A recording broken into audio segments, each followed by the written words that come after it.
Everyone, welcome to our channel. अब एक नई सीरीज़ हम स्टार्ट कर रहे हैं जिसमें हम इंडिविजुअल राइटर्स पे एग्ज़ाम के पॉइंट ऑफ व्यू से एग्जैक्ट 10 से 15 मिनट में डिस्कस किया करेंगे। ओके, एंड इस वीडियो में हम पढ़ने वाले हैं about the author William Shakespeare. इस वीडियो में वो पॉइंटर्स होंगे जो आपको एग्ज़ाम पॉइंट ऑफ व्यू से विलियम शेक्सपियर के बारे में पता होने चाहिए, एंड देन एट लास्ट हम डिस्कस करेंगे कि उनके कौन कौन से इंपॉर्टेंट वर्क्स किस तरह से आपको याद रखने हैं। Now William Shakespeare, he was born on 1564 on 23rd of अप्रैल। ये इंपॉर्टेंट डिटेल है याद रखने के लिए, क्यों हम अभी देखेंगे। He was born in Stratford upon Avon.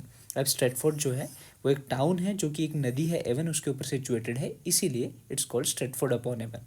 इनका जन्म यहाँ हुआ था। So he is also called bard of Avon. Bard का मतलब होता है अ पोएट, ठीक है। पोएट ऑफ एवन कहा जाता है इसलिए इनको। His father was John Shakespeare. इनके पापा का नाम जॉन शेक्सपियर था, who was a very successful glove maker, ठीक है। Interestingly he also died on 23rd of अप्रैल 1616। तो इनकी जो दिन ऑफ डेथ है वो दिन ऑफ बर्थ से कोइंसाइड करता है, एंड यूनेस्को के द्वारा इस दिन को 23rd ऑफ अप्रैल को international day of the books कहा जाता है, या फिर it's also called the world book day and copyright day, ठीक है। It's an important detail to remember, काफ़ी बार क्वेश्चन ऐसे पूछे जाते हैं।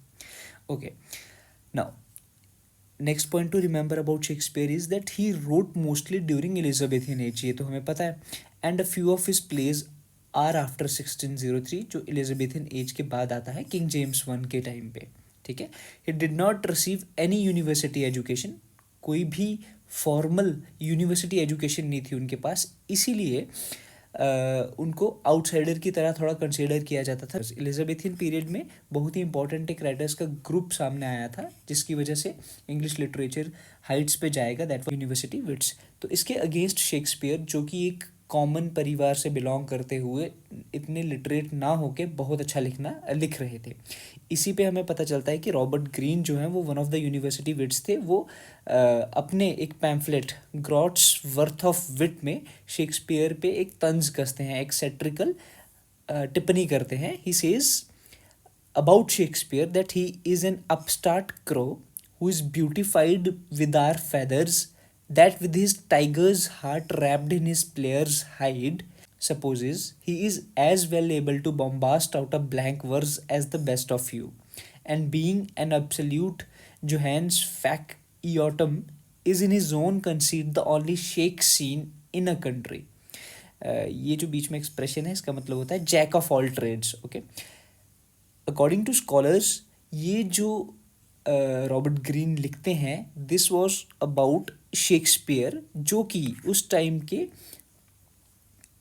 ड्रामा को, उस टाइम की स्टेज को डोमिनेट कर रहे थे अपनी राइटिंग से, एंड नोइंग दैट कि उनके पास कोई फॉर्मल एजुकेशन नहीं थी, बाकी वालों को ये चीज़ अच्छी नहीं लगती थी, इसलिए Robert Green wrote this, and it is also considered one of the earliest reference to Shakespeare, जहाँ पे ये शेक सीन करके इनको बुलाते हैं। एंड ये जो लाइन है tiger's heart trapped in a player's hide, ये भी एक शेक्सपियर के प्ले को एल्यूड करती है, वो हम बाद में देखेंगे कि वो कौन सी है।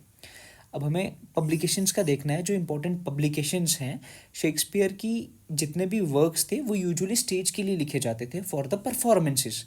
अब इनकी पब्लिकेशंस कुछ तो स्टार्टिंग में हो जाती थी, बट मोस्ट ऑफ द इनकी पब्लिकेशन जो है बाद में हुई है आफ्टर देयर परफॉर्मेंसेस। तो हमें कलेक्टेड वर्क्स मिलते हैं। फर्स्ट फोलियो जो कि 1623 में पब्लिश हुआ था बाय जॉन हेमिंग्स और हेनरी कॉन्डेल ने इनको कलेक्ट करा था एंड पब्लिश करवाया था। इसमें 36 प्लेस का एक पूरा कलेक्शन था। अब ये जॉन हेमिंग्स जो और हेनरी कॉन्डेल थे, ये शेक्सपियर के को एक्टर्स थे उनके साथ। एंड उसके बाद एक सेकंड फोलियो आया था 1632 में, ठीक है। इसके ऊपर हमने डिटेल्ड वीडियो बनाई हुई है ऑलरेडी फर्स्ट फोलियो पे, आप वो देख सकते हैं।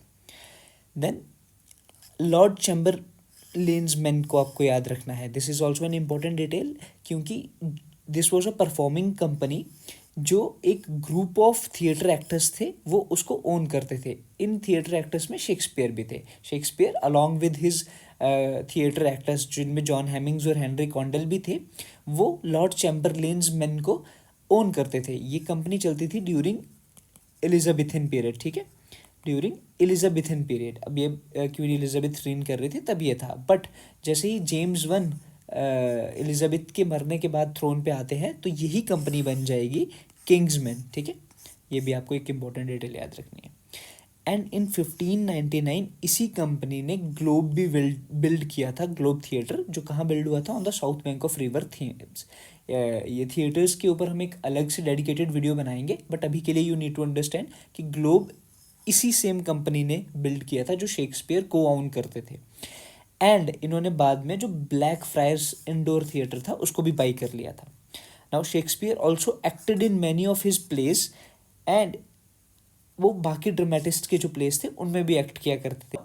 ड्यूरिंग शेक्सपियर्स टाइम जो एक्टिंग कंपनी थी, this is one of the very important points, कि शेक्सपियर के टाइम पे जो एक्टिंग कंपनी थी, it owned the rights of a theatrical script. जो भी थिएट्रिकल स्क्रिप्ट होती थी उसके राइट्स जो थे वो हमेशा एक्टिंग कंपनी के पास ही होते थे, इसीलिए शेक्सपियर भी उस कंपनी का एक पार्ट थे। ठीक है, नाउ हमें ये याद रखना है कि इन टोटल अप्रॉक्सीमेटली 39 प्लेज हैं एंड 154 सोनेट्स हैं, जो कि एक कलेक्शन में पब्लिश हुए थे 1609 में, और उनके एंड पे एक लॉन्ग पोएम आती है, अ लवर्स कंप्लेंट। ठीक है, एंड 2 अलग से लॉन्ग पोएम शेक्सपियर ने लिखी हैं, Venus and Adonis and rape of Lucrece.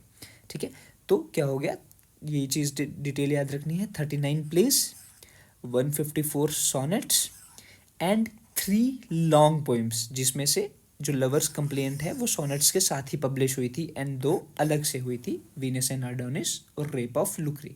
ठीक है, नाउ अब इनके प्लेस को आप इस तरह से टाइमलाइन में डिवाइड करके याद रख सकते हैं। जो अर्लीस्ट प्लेस शेक्सपियर के हैं उसमें आते हैं हमारे Richard third, 3 part of Henry sixth. Henry sixth इन्होंने पहले लिख दिया था हेनरी 4, हेनरी 5 से।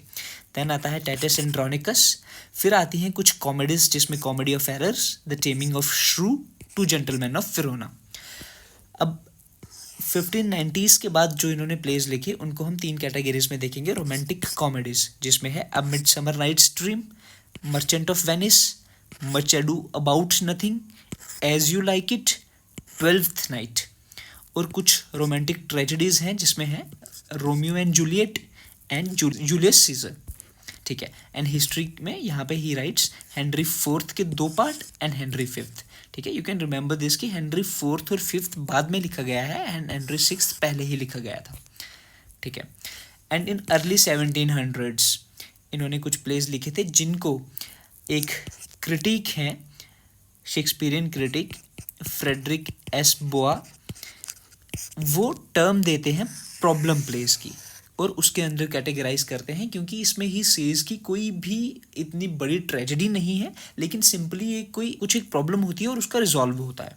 इसमें आते हैं measure for measure, Troilus and Cressida, all's well that ends well.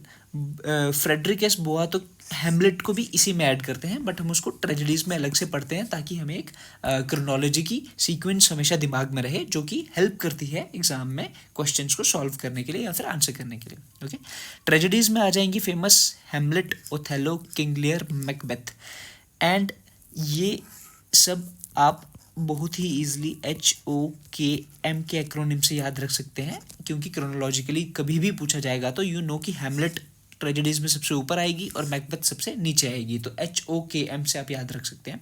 और इन सब पे हमने डेडिकेटेड वीडियोस ऑलरेडी बनाई है, आप अगर इन डिटेल इनको पढ़ना चाहते हैं तो you can visit the videos.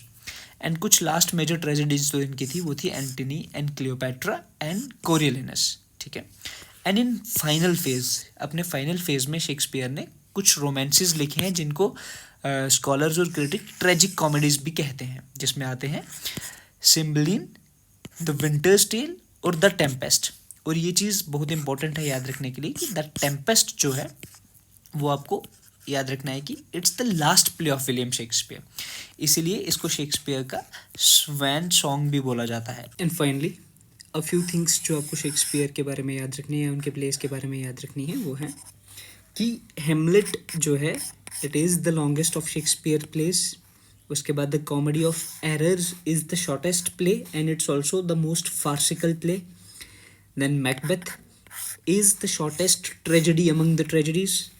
As you like It by Shakespeare जो है it contains the most number of songs, सबसे ज़्यादा songs As you like It में हैं। ठीक है, द टेम्पेस्ट जो है इसको शेक्सपियर का स्वॉन सॉन्ग भी बोला जाता है क्योंकि it was his last play. Okay, and जो हिस्ट्रीज हैं इंग्लैंड के शेक्सपियर की, जैसे रिचर्ड थर्ड हैं, Henry sixth, Henry fifth, Henry fourth वगैरह, इनका जो मेजर सोर्स है इंग्लैंड की हिस्ट्री का, जो मेजर सोर्स है वो रफेल हॉलिनशेड की एक book the chronicles of England, Ireland and Scotland से लिया गया है। ओके, मेजर सोर्स क्या है? ये वाली किताब, the chronicles of England, Ireland and Scotland, जिसको सिंपली द क्रॉनिकल्स भी बोला जाता है। एंड जो उनकी रोमन हिस्ट्री पे प्लेस बेस्ड हैं, जैसे कि Julius Caesar, Antony and Cleopatra या फिर कोरियोलिनस, इनका मेजर सोर्स है प्लूटार्क की पैरेलल लाइव्स, जिसको ट्रांसलेट किया था थॉमस नॉर्थ ने। ठीक है, रोमन हिस्ट्रीज का मेजर सोर्स है प्लूटार्क की पैरेलल लाइव्स, जिसको ट्रांसलेट किया था थॉमस नॉर्थ ने। एंड एक कैरेक्टर है फॉलस्टाफ, जिनका पूरा नाम है सर जॉन फॉलस्टाफ। ये 3 प्लेज में फीचर होते हैं, जो कि हेनरी फोर्थ के part 1, part 2 and the merry wives of Windsor में। ठीक है, सो ये हैं कुछ डिटेल्स जो आपको शेक्सपियर के बारे में याद रखनी है, एंड इनमें से कुछ भी आपको क्वेश्चंस पेपर में डायरेक्टली पूछा जा सकता है। एंड एक बार और रिवाइज करने के लिए जो मेजर डिटेल्स आपको याद होनी चाहिए कि 39 प्लेज इन टोटल हैं शेक्सपियर को जो एसोसिएट किया जाता है जिनके साथ, एंड 154 सोनेट्स हैं। इन सबको हम इंडिविजुअली भी अलग अलग वीडियोज़ में पढ़ते जाएंगे। एंड प्लस इन्हीं सोनेट्स के साथ 1609 में एक long poem A Lover's Complaint भी पब्लिश हुई थी। एंड इसके साथ साथ there are 2 other long poems, that is Venus and Adonis और रेप ऑफ लुक्रे। ठीक है, ये इंपॉर्टेंट डिटेल्स आपको शेक्सपियर के बारे में याद रखनी ही रखनी है।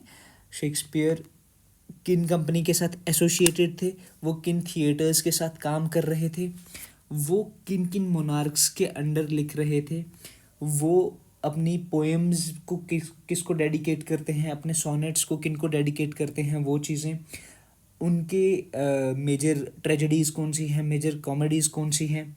Then you need to understand कि उनके प्लेस को कैसे कैटेगराइज किया जाता है, कौन मेजर क्रिटिक्स हैं शेक्सपियर के, कौन क्या कहता है शेक्सपियर के बारे में। Will cover everything from the exam point of view. इस वीडियो में हमारा मकसद यही था आपको बताना कि शेक्सपियर के बारे में बेसिक डिटेल्स क्या हैं जो आपको याद रखनी है और जिन पर डायरेक्ट क्वेश्चन पूछा जा सकता है।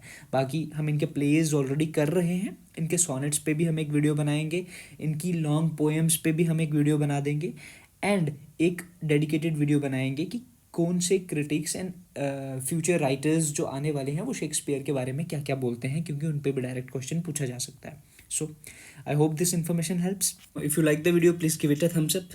एंड अगर आप कुछ भी बताना चाहते हैं, पूछना चाहते हैं, कोई भी सजेशन देना चाहते हैं, you can comment down below, and please subscribe to the channel. Thank you so much.